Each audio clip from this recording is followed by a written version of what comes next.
Ayan siya, lalim mo. Ayan. So, tanggalin natin itong takip. Ayan. Ayan. Yung takip. Chinek ko nga pala itong aircon na ito kaninang umaga 9 AM. Then ngayon ako bumalik ng 4 PM kasi binilang ko pa ng parts.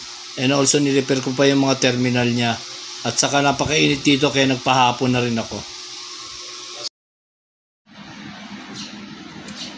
Lapag natin dito. So ganyan yung tsura niya, no? Ayan. Lalim niya, no? So hindi tayo pwede umapak dyan. Ito yung bakal na yan, no? Baka mahulog tayo. Ayan. So abutin na lang natin to. So tatanggalin natin itong metal na to. Ayan, maalo ba?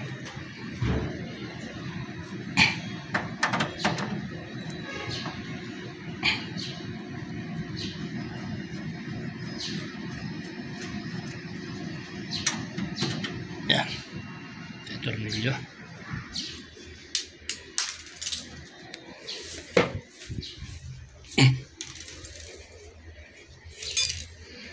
Ayan. Ngatin natin ito. Ayan o.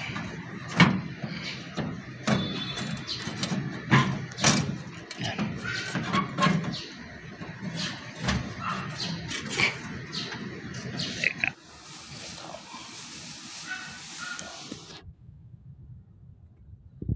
So ito yung terminal ng compressor.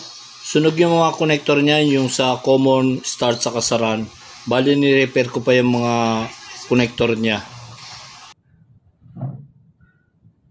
Subukan natin.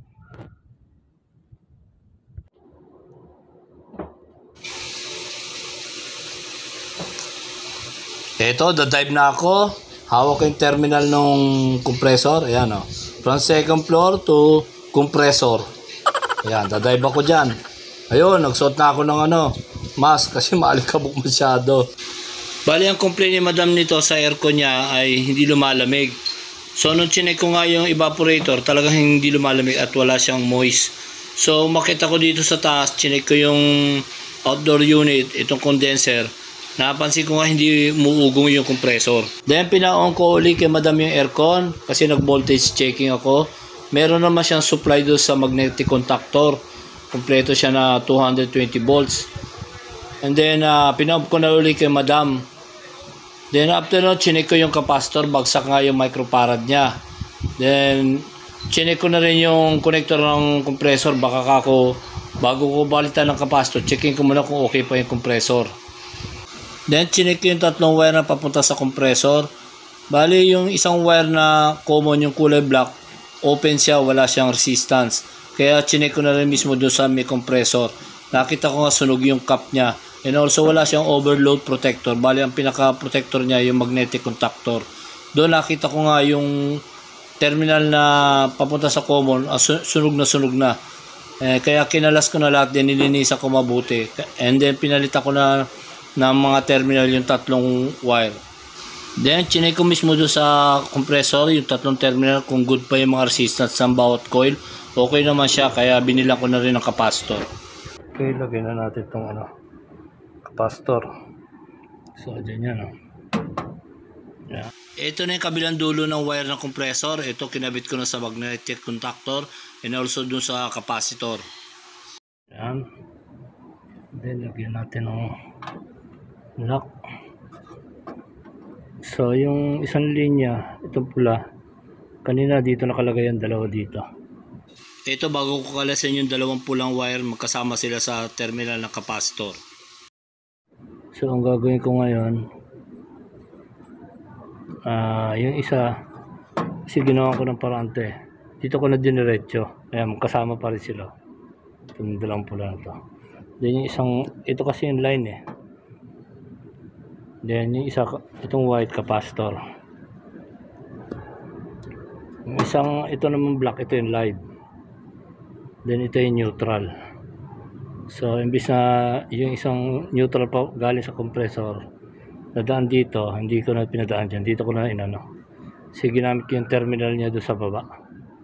yung gantong terminal nitong pula.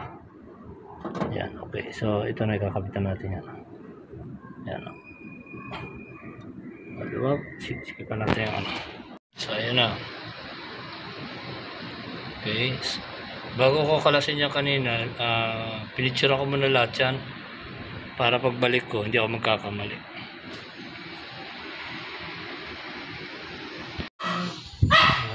Malamig na siya.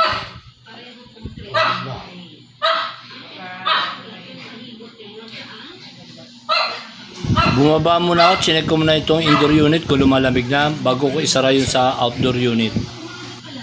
Bali, cabinet type yung indoor unit niya or yung evaporator. Ang brand pala nito Carrier. Ako rin pala gumawa nito dati kasi sira na yung mainboard niya kaya hindi na ito lumalamig. So ginawa ko na lang ng paraan. Siguro mga 5 taon na nakaraan hanggang ngayon ginagamit niya pa rin.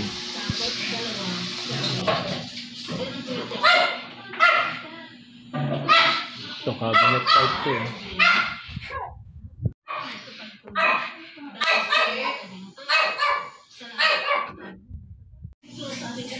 Ito na yan, sign na lumalamig na. Ayan, nagmo-moist na. Ayan, ayan, may tumutulo ng tubig. Ayan. May tumutulo ng tubig, madam. Ibig sabihin, lumalamig na. Ayan, ayan. Ayan na yung sign na lumalamig na siya. Ayan. Tumutulo na yung mga tubig. Oh. Ayan. Okay. Lalo pag nalinisan ito, madam, ang dumi na rin eh. Hindi ba malinisan na yun eh? Magkano na ba ang singil mo sa akin? Ayan, marinig niyo, muugong na yung compressor. Ibig sabihin na maandar na. Kanina hindi maandar yung compressor eh. Bali yung pan lang ang maandar. Kasi mararamdaman mo mas malakas yung ugong pag maandar yung compressor. Bali yung compressor pala nito, rotary type. And also non-inverter pa itong aircon na ito kaya madaling gawin at mas matibay siya. Babalikan ko na lang ito for cleaning.